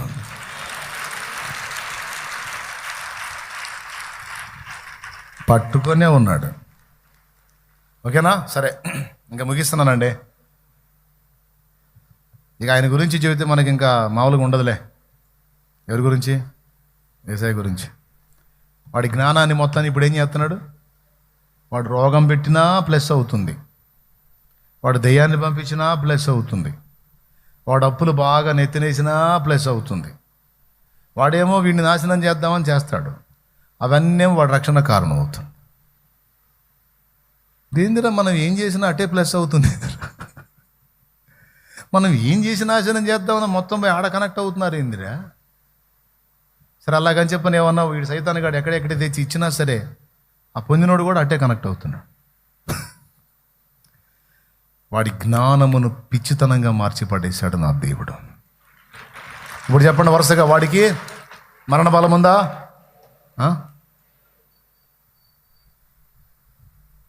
ఒక ప్రాణం భూమి మీద నుంచి ఇప్పుడు అక్కడికి వెళ్ళాలంటే తాళం దేవుడేది, యేసయ్య తీయాలి. ఆయన సెలవు లేకుండా ఏ ఊపిరి పోదు, గుర్తుపెట్టుకో. ఒకటి బలం ఆయనది, ఇప్పుడు అధికారం ఎక్కడ? పరలోకంలోనైనా భూమి మీద కూడా. ఎందుకు? క్రయధనం చెల్లించాడు, ఇప్పుడు ఆయన అయ్యాడు. ఓకేనా? 2, మూడవది జ్ఞాన వెర్రితనంగా చేశాడు. వాడి చేత మోసపోయిన పిచ్చోళ్ళని తీసుకొచ్చి తన జ్ఞానం నింపి వీళ్ళే వాడిని ఆడుకునేటట్టు చేశాడు. నేను చెప్పింది వాస్తవం. సహోదరులారా, దేవుడు మిమ్మల్ని పిలిచిన పిలుపున చూడుడి. 1 కొరింథీ పత్రిక 1వ అధ్యాయం 27వ వచనం. లోకరీతిని జ్ఞానులైనను ఘనులైనను గొప్ప వంశపు వారైనను మీలో పిలువబడలేదు గాని ఏ శరీరియు దేవుని ఎదురు అతిశయింపకుండానట్లు లోకములో ఉన్న జ్ఞానవంతుల్ని సిగ్గుపరచడానికి వెర్రి వారిని దేవుడు ఏర్పరచుకొని ఉన్నాడు. బలవంతులను సిగ్గుపరచడానికి బలహీనులను ఎంచుకున్నాడు. ఏర్పరచబడిన వారిని తృణీకరించుటకు, ఎన్నిక లేని వారిని, తృణీకరింపబడిన వారిని, నీచులైన వారిని ఎన్నుకున్నాడు. బా, ఈ బలహీనులందరినీ చేతబట్టి ఆయన తన బలంతో నింపి వాడిని తన్నేదానికి వదులుతున్నాడు. అది జరుగుతుంది. అర్థమైందా? పౌలు చూడటానికి చాలా బలహీనంగా కనపడతాడు. ఆయన వెళ్తూ ఉంటే పుతోను అనే దయ్యం మనుషుల చేత ఘనత పొందుతుంది అప్పటిదాకా. ఆ దయ్యం అంటది, ఇదిగో వీరు జీవము గల దేవుని సేవకులు, మీకు సర్వోన్నతమైన మార్గం బోధించేవాళ్ళు. పాపం వాళ్ళని చూసి దాని ప్రాణానికి వచ్చింది. ఆ బలహీనుడిని చూసి వెలిచూపులకే బలహీనుడు, కానీ ఆత్మయందు బలము గలవాడు. మా యుద్ధోపకరణములు శరీర సంబంధమైనవి కావు, దేవుని ఎదుట దుర్గములను పడద్రోయ జాల కలిగినంత బలము గలవై ఉన్నవాడు. ఓకేనా? 3. 4వది ఆఖరిది సైన్యం. ప్రధానులను అధికారులను సిలువ చేత వాళ్ళని నిరాయుధులనుగా చేసి జయోత్సవముతో వచ్చి వాళ్ళని వేడుకకు కనపరచెను. వెళ్ళలేదా రిఫరెన్స్ దగ్గరికి? కొలసీ పత్రిక 2వ అధ్యాయం 15వ వచనం. చదువు.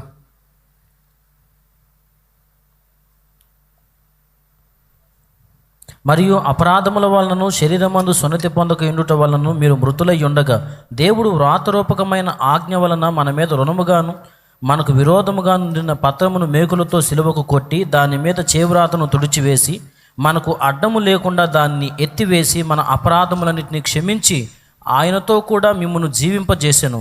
ఆయన ప్రధానులను అధికారులను నిరాయుధులనుగా చేసి సిలువ చేత జయోత్సవముతో వారిని పట్టి తెచ్చి బాహాటముగా వేడుకకు కనపరచెను. అయిపోయిందా బాయ్?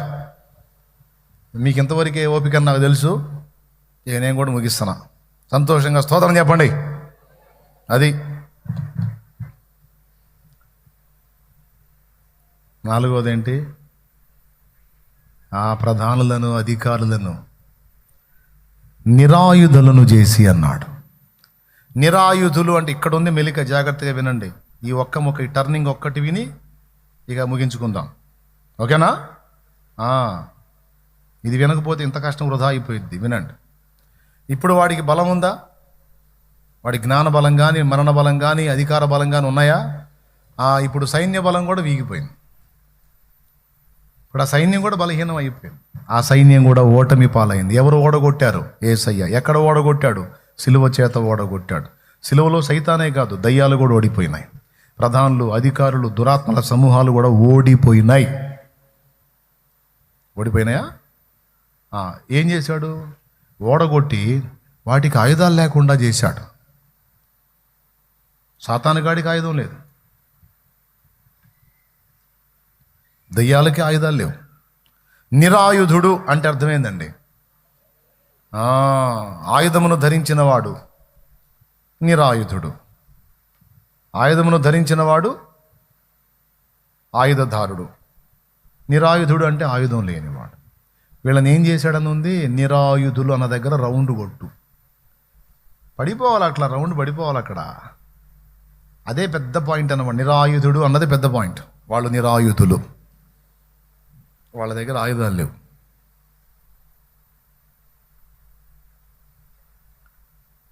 ఆ విధంగా సైన్యాన్ని కూడా వీక్ చేసి పడేశాడు. ఈ విధంగా బలవంతుడైన వానిని, వాని సంబంధాలని మొత్తాన్ని కట్టిపడేసి ఇప్పుడు వాడి ఇల్లు దోచుకొన మొదలుపెట్టాడు. అది జరుగుతున్న విషయం.